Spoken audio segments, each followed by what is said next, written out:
El padre Rogelio ha hablado mucha caballá siempre, yo no le pongo atención a él. Conocido por su mano dura por muchos habitantes y autoritario por otros, incluso el mismo exmandatario Joaquín Balaguer, su primer mentor, lo llegó a calificar de primitivo debido a sus excesos. Su trayectoria estuvo plagada de controversias, acciones audaces y un enfoque implacable en la aplicación de la ley, que dividió a la opinión pública entre quienes lo veían como un héroe y quienes lo consideraban un villano.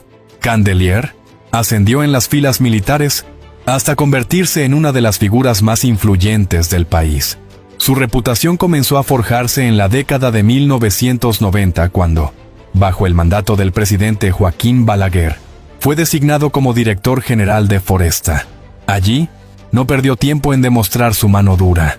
Detuvo sin contemplaciones la tala indiscriminada de caoba y otras maderas preciosas, incautando camiones enteros y encarcelando a aquellos que se atrevían a desafiar sus órdenes. Se cuenta que no se detenía ante nada ni nadie. Cuando altos funcionarios intentaban obtener favores para el transporte ilegal de madera, Candelier se mantenía firme, negándose a ceder ante las presiones. Su estricto cumplimiento de la ley lo hizo ganarse tanto admiradores como enemigos poderosos.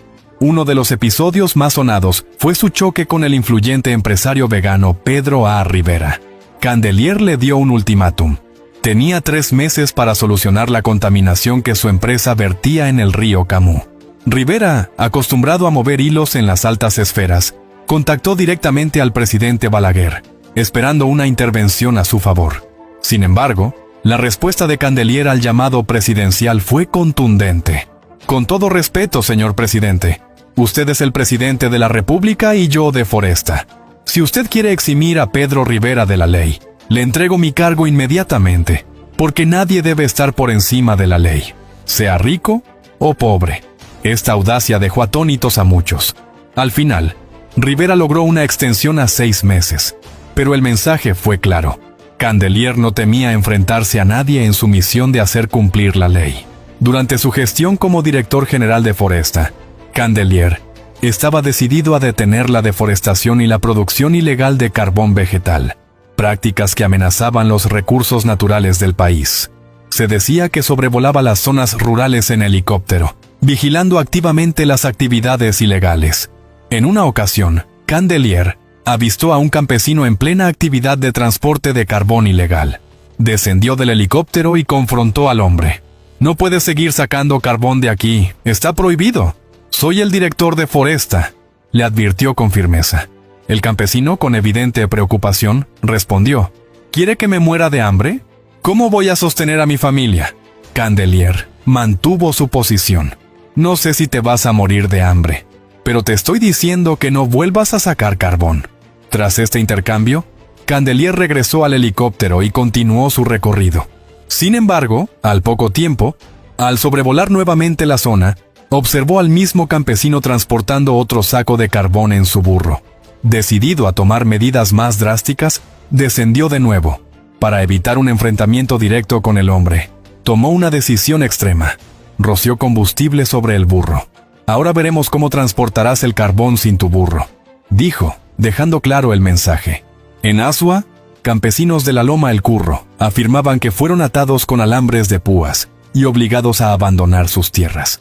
Incluso el presidente Balaguer, en una declaración el 22 de noviembre de 1990, reconoció los métodos extremos de Candelier. «Estoy consciente de que el director de Foresta, el coronel Candelier, se excede muchas veces. Es tanto su celo por el cumplimiento de la ley y por la defensa de nuestras reservas forestales, que muchas veces cumple las disposiciones de una forma demasiado drástica. A veces procede hasta como un ser primitivo». Su fama de implacable se consolidó cuando asumió el cargo de jefe de la Policía Nacional, en el último año del primer gobierno de Leonel Fernández, y durante todo el mandato de Hipólito Mejía, 2000 a 2004. Bajo su liderazgo, la policía adoptó una postura agresiva contra la delincuencia. El 14 de septiembre de 1999, la República Dominicana se vio sacudida por un violento y trágico acontecimiento que marcó un punto crítico en la historia del país. A las 6 de la mañana, 6 hombres armados llevaron a cabo un ataque en plena vía pública, arrebatando la vida a 2 de los 4 militares que custodiaban un vehículo de la empresa de transporte de valores Vimenca en la concurrida avenida John F. Kennedy.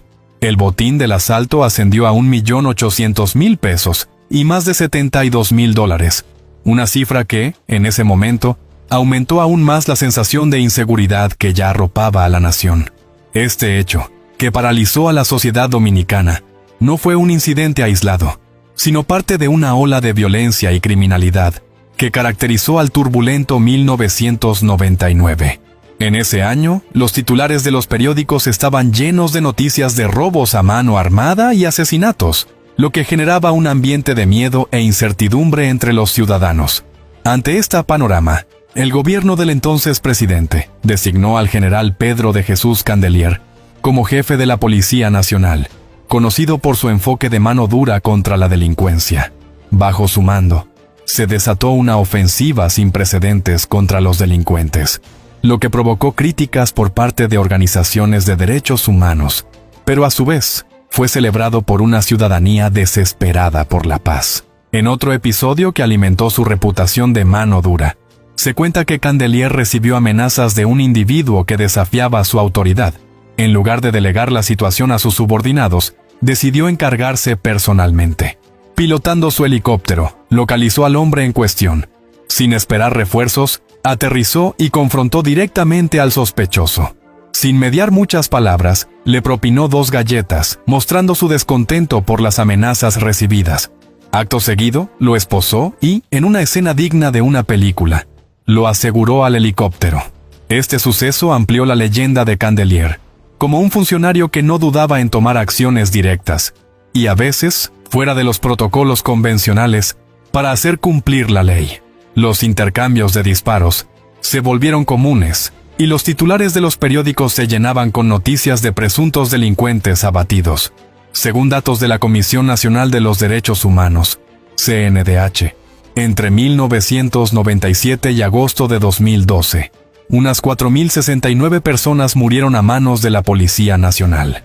De esas muertes, 880 ocurrieron durante la jefatura de Candelier.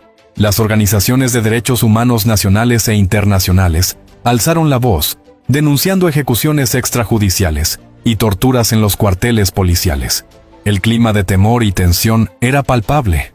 En mayo del 2000, la situación llegó a tal punto que el gobierno de Estados Unidos decidió suspender una ayuda económica de casi $1 millón destinada a la capacitación de la Policía Nacional. El embajador estadounidense, Charles T. Manatt, fue claro: seguimos enterándonos de cientos de muertes en las cuales están involucrados miembros de la policía, y por esa razón hemos puesto término a los fondos que se estaban suministrando. Fue militar desde el año 1973 hasta el 2004, cuando fue puesto en retiro por el gobierno de la época por las presiones de los derechos humanos, que solo salen a la luz pública cuando matan a un delincuente. Alcanzó el rango de mayor general y jefe de la Policía Nacional, durante 2 ejercicios gubernamentales continuos y diferentes, caso único en la historia de la institución policial. Desde ese momento, los jefes de la policía designados posteriormente entendieron que iban a tener las manos atadas por los derechos humanos en favor de los delincuentes. Por eso el presidente Nayib Bukele dijo en una ocasión: pero las ONGs de derechos humanos no dirán nada. A ellos no les importa la muerte de la gente honrada. Ellos solo saldrían en defensa del asesino si el Estado hace su trabajo y lo saca de las calles. Ahí sí saldrán a pedir buen trato y reinserción. Lo cierto es que al finalizar su periodo, la tasa de criminalidad disminuyó en todo el país, marcando un respiro en medio de la tensión. Sin embargo, los acontecimientos de aquel 14 de septiembre siguen grabados en la memoria de muchos dominicanos como un recordatorio de uno de los años más oscuros en términos de seguridad. También, durante su gestión en la Autoridad Metropolitana de Transporte, Ahmed Candelier transformó la caótica circulación de la capital. Los conductores aprendieron rápidamente que infringir las normas de tránsito podía tener consecuencias severas. Los agentes de Ahmed, bajo su mando, estaban en todas partes, vigilando con ojos atentos y mano firme. Sin embargo, su enfoque estricto también tuvo efectos positivos. Los tapones se redujeron, y las calles parecían más ordenadas. Muchos ciudadanos, cansados del desorden y la anarquía vial, agradecieron las mejoras. A pesar de las críticas y controversias, hay quienes defienden a Candelier. Lo ven como un hombre valiente que no temía enfrentar a los poderosos ni a los delincuentes. Un militar exigente y disciplinado que creía firmemente en el cumplimiento de la ley, por encima de todo.